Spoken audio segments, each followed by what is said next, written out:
Bismillahirrahmanirrahim. Assalamualaikum warahmatullahi wabarakatuh. Selamat malam, salam sejahtera bagi kita semua. Shalom dan Om Swastiastu, nama budaya, salam kebajikan. Sebelumnya izin perkenalkan diri, nama saya Denis Maharani Effendi, NIM saya 30123010. Saya dari kelas C1.23 dari Prodi Hukum Kampus Digitech University. Di sini saya akan menjelaskan tugas dari UTS Bahasa Indonesia, yang dimana menjelaskan sejarah bahasa Indonesia, tujuan mengenal bahasa Indonesia, serta peran mahasiswa untuk agar tidak terjadinya punahnya bahasa Indonesia di negara kita gitu. Dari berbagai pelosok Nusantara berkumpul dalam kerapatan pemuda dan berikrar.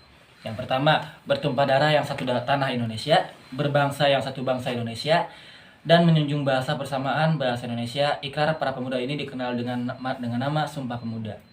Unsur yang ketiga dari Sumpah Pemuda merupakan pernyataan tekad bahwa bahasa Indonesia merupakan bahasa persatuan bangsa Indonesia pada tahun 1928. Itulah bahasa Indonesia dikukuhkan kedudukannya sebagai bahasa nasional. Bahasa Indonesia dinyatakan kedudukannya sebagai bahasa negara pada tanggal 18 Agustus 1945, karena pada saat itu Undang-Undang Dasar 1945 disahkan sebagai Undang-Undang Dasar Negara Republik Indonesia. Dalam Undang-Undang Dasar 1945 disebutkan bahwa bahasa negara ialah bahasa Indonesia. Keputusan Kongres Bahasa Indonesia II tahun 1954 di Medan antara lain menyatakan bahwa bahasa Indonesia berasal dari bahasa Melayu.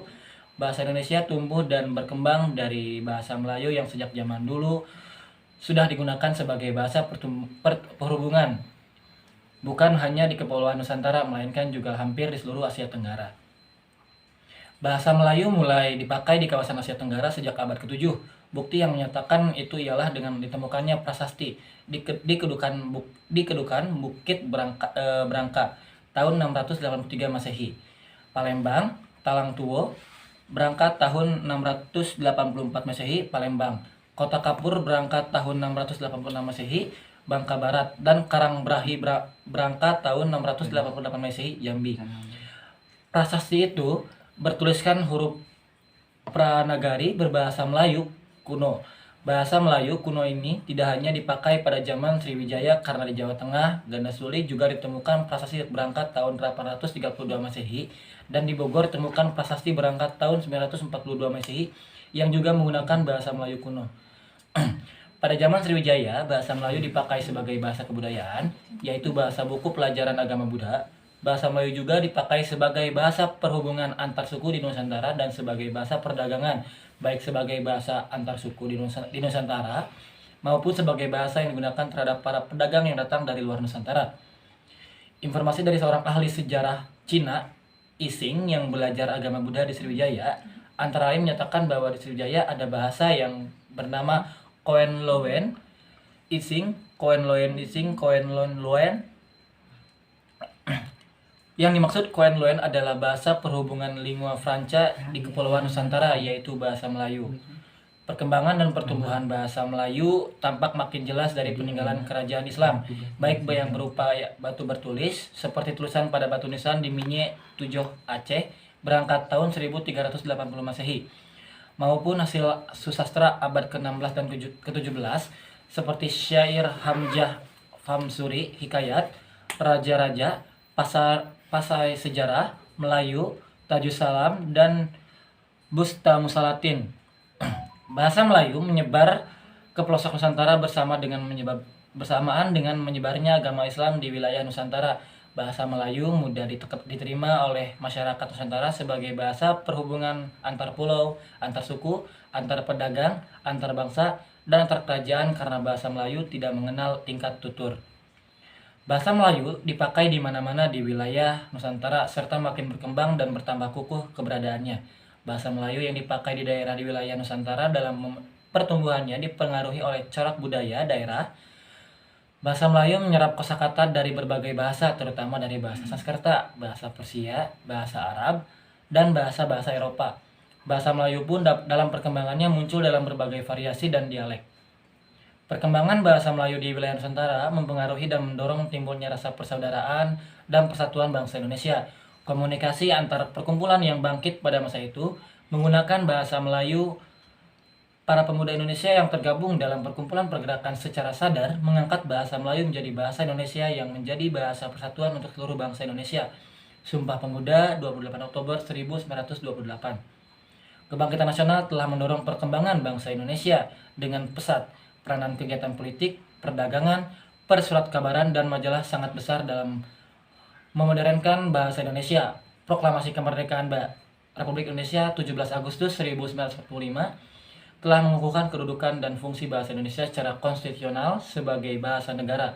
Kini bahasa Indonesia dipakai oleh berbagai lapisan masyarakat Indonesia, baik di tingkat pusat maupun daerah. Mungkin tadi saya sedikit jelaskan tentang sejarah bahasa Indonesia kali ya. Mungkin sekarang kita lanjut ke tujuan mempelajari bahasa Indonesia, yang dimana terdiri dari beberapa aspek. Yang pertama, berkomunikasi secara efektif, yang dimana nantinya kita akan memahami dan menggunakan bahasa Indonesia yang memfasilitasi komunikasi yang efektif dengan penduduk setempat, baik secara lisan maupun tulisan. Yang kedua, terlibat dalam budaya. Bahasa adalah kunci untuk memahami budaya. Dengan mempelajari bahasa Indonesia, kita dapat lebih mendalam dalam memahami kehidupan sehari-hari, adat istiadat, dan tradisi Indonesia. Yang ketiga, ada akses pendidikan. Penguasaan bahasa Indonesia membuka pintu akses ke berbagai sumber daya pendidikan, termasuk literatur, jurnal, dan penelitian dalam bahasa tersebut. Yang keempat, ada peningkatan karir. Kemampuan berbahasa Indonesia menjadi aset berharga dalam dunia kerja, terutama jika kita berencana atau sudah bekerja di Indonesia atau terlibat dalam bisnis dengan warga Indonesia. Dan yang terakhir, ada pengembangan pribadi, yang dimana memahami bahasa baru dapat merangsang pemikiran dan mengembangkan keterampilan kognitif seperti pemecahan masalah dan kreativitas. Dan yang terutama, tujuan mempelajari bahasa Indonesia agar kita terus mengembangkan bahasa kita sendiri, supaya bahasa ini tidak pernah punah dan terus berlanjut ke anak cucu kita nanti. Lanjut ke yang terakhir, yang dimana ini sangatlah penting bagi kita seorang mahasiswa. Peran mahasiswa di sini sangat dipentingkan untuk mengembangkan terus bahasa kita sendiri. Upaya yang bisa dilakukan untuk mencegah punahnya bahasa daerah atau bahasa baik yang sudah diakui ataupun belum diakui oleh negara, yaitu dengan cara melakukan KKN, kuliah kerja nyata ke daerah-daerah pelosok, dengan tujuan agar kita bisa mengenal bahasa-bahasa tersebut yang notabene belum sama sekali kita ketahui. Dan dengan cara itu kita bisa mengaplikasikannya atau mengimplementasikannya kembali bahasa tersebut ke daerah-daerah lain atau ke lingkungan terdekat kita. Dengan cara seperti itu, mereka bisa mengetahui bahwasanya bahasa tersebut itu ada. Setidaknya dengan mereka atau tahu atau mengenali saja juga sudah cukup bagus. Akan tetapi lebih bagus lagi dengan dikembangkan atau disebarluaskan ke daerah-daerah kota besar, agar mereka semua mengetahui juga akan hal bahwasanya bahasa ini itu ada.